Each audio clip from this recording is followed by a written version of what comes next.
Fame paid them in millions, but life collected the debt in ways no contract ever warned about.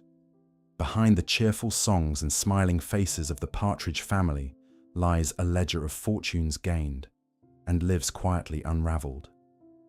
What happens when teenage stardom fades faster than the money lasts? And who, among them, truly escaped the cost of being America's perfect family? Number 1. David Cassidy. $500,000 to over $1 million.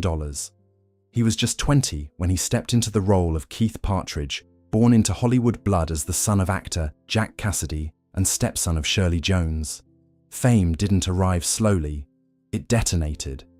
Within a year, he wasn't just a TV star, he was a global teen idol, triggering hysteria at concerts across continents.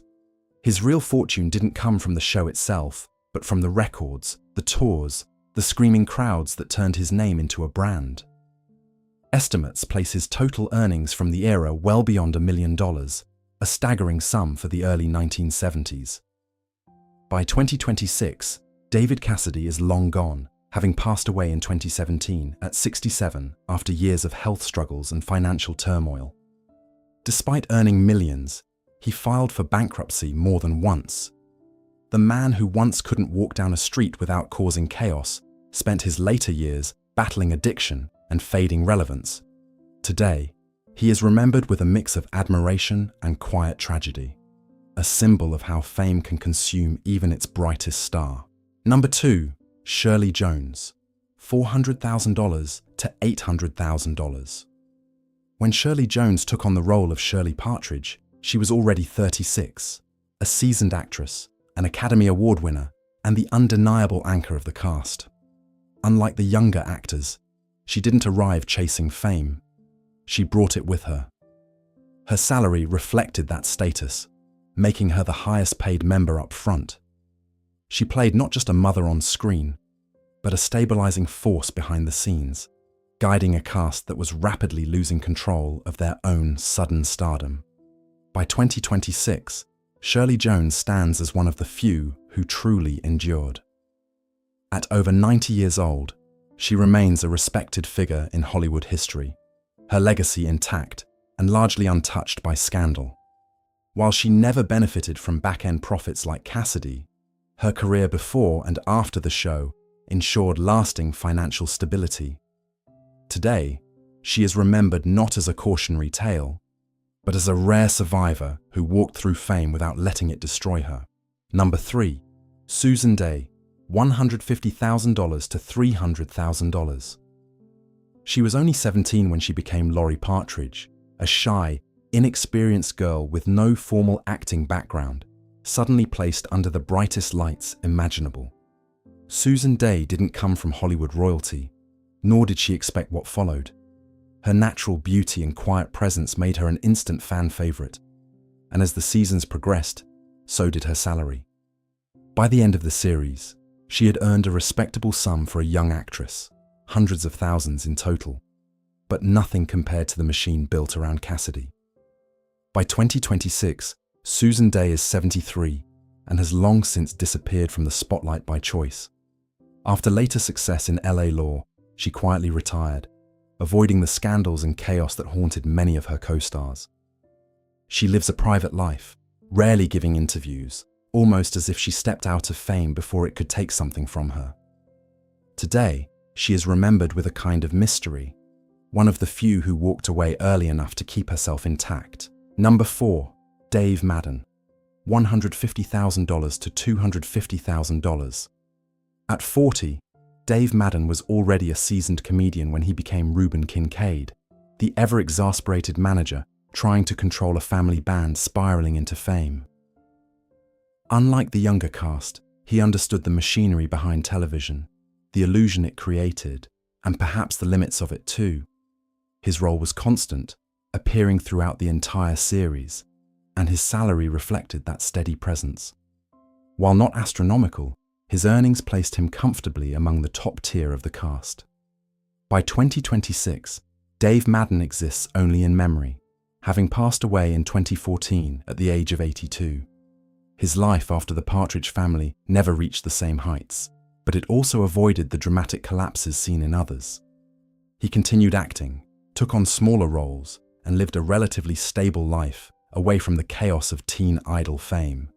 Today, he is remembered fondly, not as a headline, but as a quiet professional who understood the business and survived it on his own terms. Number 5. Danny Bonaduce, $38,000 to $50,000. He was only 10 years old when he played Danny Partridge, the sharp-tongued, red-haired kid who often felt like the real engine of the show's humor. Born into a struggling show business family, Danny entered the series already familiar with instability. His salary was fixed and brutally transparent, about $400 per episode, totaling just under $40,000 for nearly the entire run. While audiences saw a confident, witty child, behind the scenes was a boy navigating fame without protection and without a share in the massive profits the show generated. By 2026, Danny Bonaduce, now in his mid-60s, remains one of the most publicly turbulent figures from the cast. His life after the show spiraled through addiction, legal troubles, and financial instability before he slowly rebuilt himself through radio and reality television. Unlike others who disappeared, Danny stayed visible, often brutally honest about his struggles. Today, he is viewed as both a survivor and a warning, proof that early fame without structure can leave scars that last a lifetime. Number 6. Suzanne Crowe, $30,000 to $60,000. She was just 7 years old when she became Tracy Partridge, the quiet tambourine player, often smiling in the background while the chaos of fame swirled around her. Suzanne Crowe didn't carry the show, but she carried its innocence. As a child actress, her earnings were modest, tightly controlled, and nowhere near the explosive profits generated by the franchise itself. While the world watched a cheerful little girl, few noticed how little of that success truly belonged to her. By 2026, Suzanne Crowe's story has already reached its quiet, tragic end. She passed away in 2015 at just 52 years old, far removed from the spotlight she once inhabited. After leaving acting, she chose a normal life: marriage, family, work outside Hollywood. There were no scandals, no dramatic fall, just a slow fading into anonymity.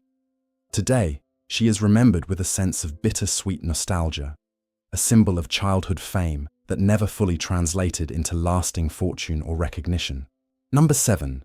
Brian Forster, $20,000 to $50,000. He entered the story quietly, replacing Jeremy Gelbwax as Chris Partridge starting in Season 2. Brian Forster was still a teenager, stepping into a role that already had expectations attached, a risky position for any young actor. Unlike the original cast, he didn't experience the explosive rise of the show's early success. His earnings were modest, tied strictly to episode appearances, and far removed from the larger financial engine behind the series. He was part of the family, but never quite at its center. By 2026, Brian Forster, now in his mid-60s, lives a life almost entirely outside the public eye. After leaving acting, he stepped away from Hollywood completely, choosing privacy over persistence. There were no headlines, no scandals, just silence. Today, he is remembered mostly by devoted fans of the show, a familiar face from later seasons who quietly vanished once the cameras stopped rolling. Number 8. Jeremy Gelbwax, $10,000 to $25,000. He was the original Chris Partridge, only 9 years old when the series began, stepping into a role that would soon be replaced almost as quickly as it arrived. Jeremy Gelbwax came from a more academic, non-Hollywood background, and the pressures of production reportedly made his time on the show brief. His earnings were limited to the first season, a relatively small sum compared to what the series would later generate. In many ways, he was part of the beginning, but not the story that followed. By 2026, Jeremy Gelbwax, now in his mid-60s, has built a life far removed from entertainment. He left acting entirely, pursued a career in business and technology, and avoided the long shadow of child stardom. There are no scandals, no dramatic comebacks, just a deliberate exit from a world he never fully embraced. Today, he is remembered as a curious footnote in the show's history, the original face that quietly disappeared before fame could define him. Number 9. Rick Siegel, $5,000 to $15,000. He arrived late in the final season as Ricky Stevens, a small addition to a show already nearing its end. Rick Siegel was just a child, stepping into a world that had already peaked, where the frenzy had cooled and the machine was slowing down. His earnings reflected that timing, modest, limited to a handful of episodes, a fraction of what earlier cast members had seen. He wasn't part of the rise, only the final echoes of it. By 2026, Rick Siegel, now in his late 50s, lives largely outside the spotlight. After a brief acting career, he transitioned into a more conventional life, leaving behind the industry that once gave him a fleeting moment of visibility. There were no dramatic headlines, no fall from grace, just a quiet disappearance. Today, he is remembered only by the most dedicated fans, a reminder that not all who enter fame stay long enough to feel its full weight. Number 10. Gary Dubin, $3,000 to $10,000. He was never meant to be a star, just a recurring face, Punky Lazar, appearing in fragments of a world already filled with louder personalities. Gary Dubin worked as a guest actor, paid per episode, his earnings modest and transactional. While others built identities within the show, he remained on its edges, part of the ecosystem, but never its center. Yet even the smallest roles come with a cost when the spotlight fades. By 2026, Gary Dubin has long since passed, leaving behind a life marked by struggle after early exposure to Hollywood.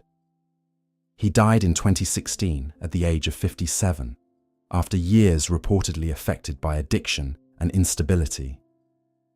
His story never reached headlines the way bigger names did, but perhaps that makes it even more unsettling.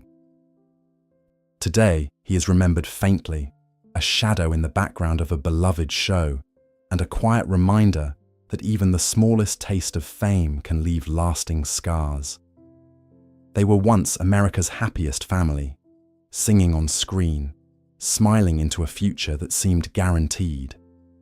But time has a way of rewriting every script. Some held on to dignity, others lost everything, and a few disappeared so completely, it's as if fame never touched them at all. Yet their voices, their faces, their moments still echo. If you want more stories that uncover the truth behind the spotlight, subscribe now, because the real story always begins after the applause ends.